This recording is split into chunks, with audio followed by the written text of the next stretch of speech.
Welcome everyone to the CCL Halftime Show. I'm Kyle Fergusson, and today I'm sitting down with Wildheart Buds, a flex player. You may have seen him around. How you doing, Buds? I'm doing pretty good. Nice. Welcome to the playoffs. Excited for you. Last week games were stellar and awesome and, well, wild. Yeah, it was pretty fun. This is a good set.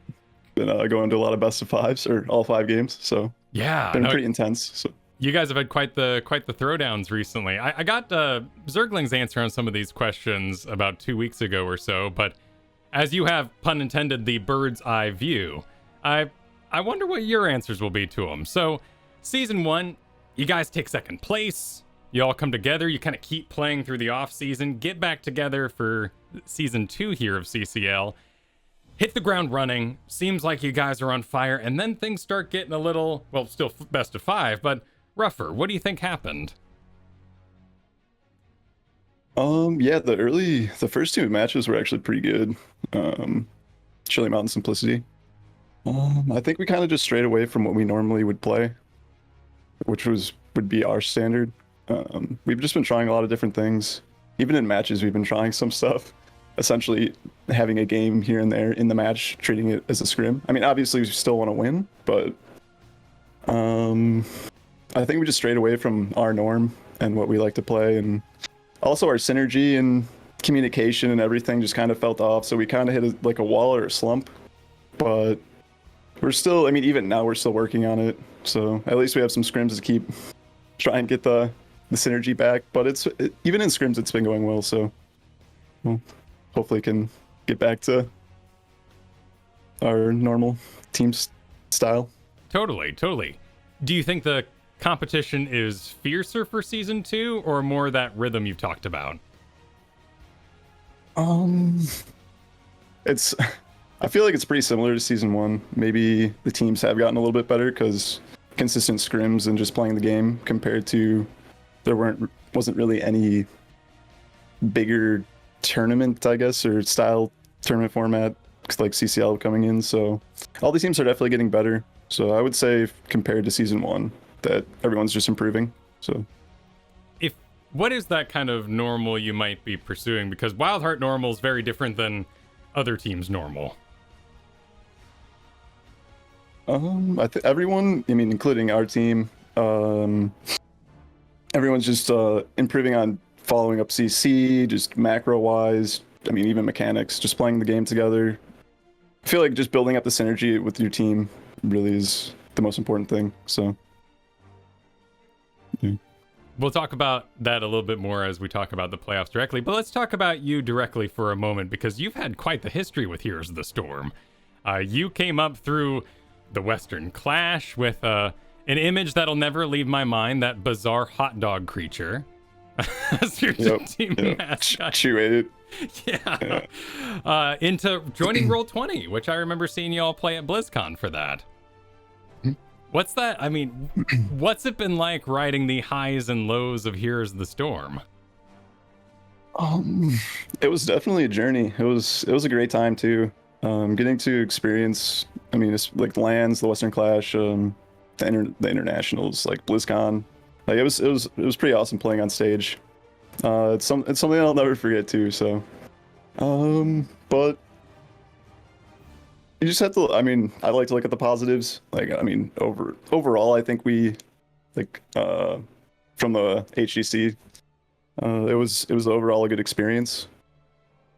Even the tough losses, to say like Fnatic or the European teams, or like Ballistics at BlizzCon. It was still a good experience to get even to play against the best teams. So it was a good time. I enjoyed it. And then you took an understandable break, around that 2018 or so, but you came back, you started doing Heroes Hype, things like Fight Night. What brought you in for season 1 CCL though? I think I started playing the game a little bit, possibly before the announcement. I actually don't remember. Over the summer, just to play a couple of games here and there, to see how it felt again. But I think after hearing the announcement, I just kind of wanted to get that competitive itch again. It's just play some more HOTS, see how it goes. So, and yeah, that's pretty much how I'm playing again. Totally. And then now season 1 to season 2, mostly the same team, picking up Mason Blaze there. What's it like being flex player for one of the more bizarre drafting teams? It can be pretty interesting. I'd say I don't even know. I mean, I guess I'd call myself a flex player just because everyone on the team, their hero pools are so. There's like Brandon or Unaverted plays so many different things as well. He actually just plays more melees than me. So I guess you could call everyone kind of a flex player. We just kind of fill what needs or heroes we pick. So and someone will play it. But I'm used to support, so getting used to playing, say, more ranged or melee style stuff like Zeratul or something is really weird. So, I mean, I'm still improving at that. I'm still a lot better at support, but it's nice switching things up and trying other things out. So, when it gets to the draft, do you hover something in advance, or do you just sort of sit open and get told what to pick? That's something I used to do all the time, and it would kind of piss Justin off because he likes to focus in draft a lot. So if a lot of people are talking, it kind of messes with his flow. So I would just hover things, and he's like, okay, he kind of wants to play this, or I just kind of troll him a little bit and just hover like Lily and random stuff like that. So nothing wrong with that. Yeah, but overall, I do just kind of say a couple things in draft, or like, hey, I think maybe I want to play this, or I'm just saying, what do you want me to play here? Because I'm a good listener, so I'll just do whatever he wants me to do, pretty much, whatever he thinks best. So sounds good. Well, you run some, things we might expect in the kind of off-supporty area, Tyrandas, and off-support Malfurion, which is pretty exciting. Falstad, Li Ming, Tychus, tons of Medivh. And then most recently, you've kind of been on a kerosene kick. Yeah, I love Monk. He's probably was one of my favorite supports of all time with Tyran. I love Tyrande. I think I don't want to leak too much, but I guess I will. I think she's undervalued in Nice. double support. I think she's really good. So you'll probably be seeing more of her, hopefully. Awesome. If Justin lets me. So I just think she's good. I don't want to get into why, but I feel like most teams could probably figure that out.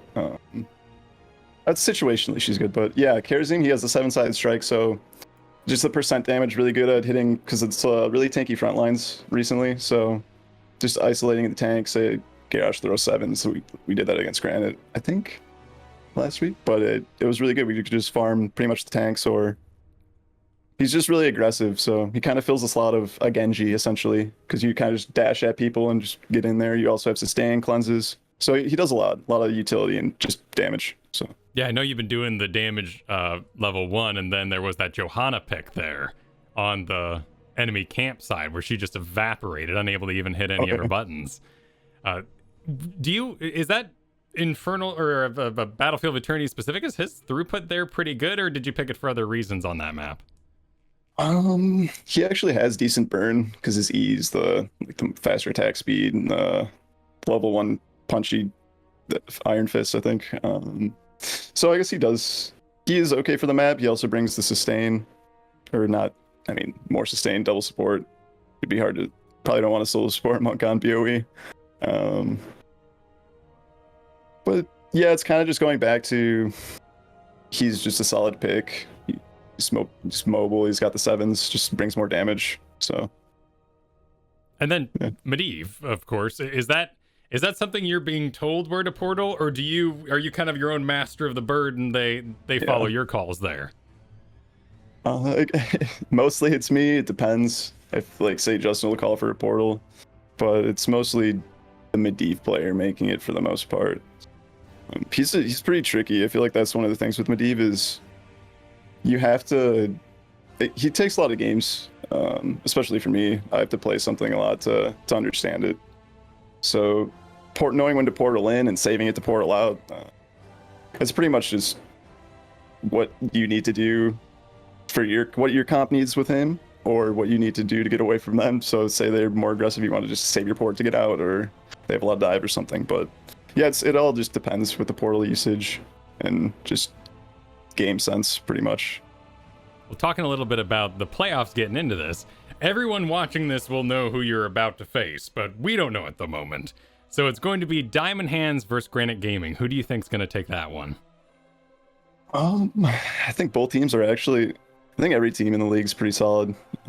It's all pretty close. So I don't know. That'll be close. Either way, we're gonna beat Granite or Diamond Hands. So sure. So we'll just take on either of them. But if I had to pick one, if Diamond Hands is playing their best, I would say Diamond Hands. So. And then sounds like you guys have some surprises or a sort of serious mode planned for us in that gauntlet you got to go through there. Yeah, we got some stuff. We've been working on our own little draft meta. So awesome. Really excited to see it, and it's coming up next, everybody. So enjoy. Here at the end, any shout outs you'd like to make? Just shout outs to Wildheart, Goon, just you guys, CCL. And yeah, that's pretty much it. Twitch chat. Yeah. Awesome. Well, thank you for joining me, buds. Good luck to Wildheart. Everyone, enjoy the playoffs here, and we'll see you soon. Thank you.